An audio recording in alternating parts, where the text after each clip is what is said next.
হয়, আপোনালোকে চাই আছে এনি ভাৰত 24 ৰাজ্যত অনুষ্ঠিত হৈছে ৰাজযাত্ৰা মহোৎসৱৰ প্ৰস্তুতি। আমি এই মুহূৰ্তত আছোঁ গোৱালপাৰা জিলাৰ বাগাইটাৰীত। আমি সকলোৱে জানো যে বৰ্তমান সময়তো ৰাজযাত্ৰা মহোৎসৱৰ ৰাজ্যৰ প্ৰান্তে প্ৰান্তে অনুষ্ঠিত হৈছে। ৰাজ্যৰ ভিন্ন ভিন্ন প্ৰান্তৰ দৰে সমান্তৰালকৈ গোৱালপাৰা জিলাৰ বাগাইটাৰীত সাৰ্বজনীন ৰাজযাত্ৰা মহোৎসৱৰ যি প্ৰস্তুতি, সেই প্ৰস্তুতি স্থলীত এই মুহূৰ্তত আমি আছোঁ। আমি দৰ্শকসকলক এই বাগাইটাৰী ৰাজযাত্ৰা মহোৎসৱৰ যি সামগ্ৰিক যি পৰিৱেশ, এই পৰিৱেশ মোৰ কেমেৰা পাৰ্চনে দেখুৱাব।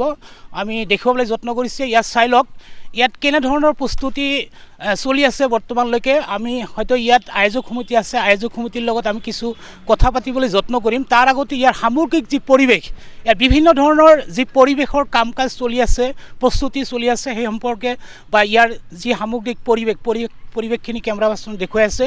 ইয়াত আয়োজক সমিতি আছে, আমি আয়োজক সমিতিৰ পৰা কিছু মন্তব্য ল'বলৈ যত্ন কৰিম। দাদা আপোনাক নমস্কাৰ জনাইছোঁ। হয় নমস্কাৰ। পোনপ্ৰথমে আপোনালোকক ধন্যবাদ জনাইছোঁ। আমাৰ 46তম বাগাইটাৰী সাৰ্বজনীন আমাৰ যি উৎসৱ আছে ইয়াৰ ৰাসৰ, তাত আপোনালোকে বাতৰি বেখন কৰিব অহাৰ বাবে।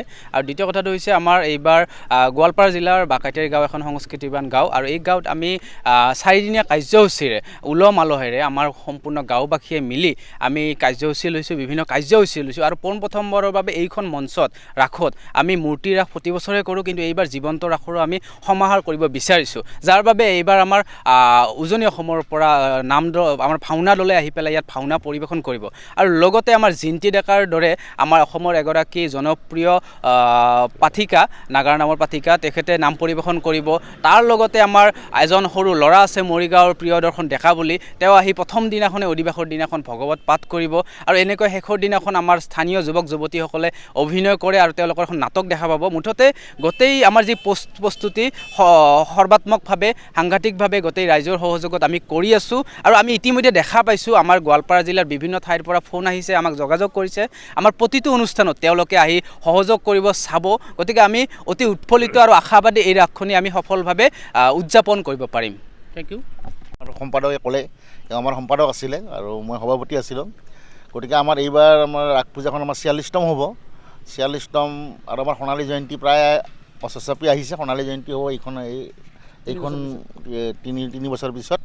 গতিকে এইবাৰ আমাৰ ৰাস পূজাত আমি বিশেষভাৱে ৰাইজৰ লগত মানে ৰাইজৰ বহুত হেৰি পাইছোঁ, তেওঁলোকৰ সঁহাৰি পাইছোঁ। কাৰণ ভাওনা শুনাৰ কাৰণে, কাৰণ আমাৰ বিশেষকৈ নামনি অসম, আমাৰ গোৱালপাৰাত ভাওনা এইবাৰ প্ৰথম আহিছে।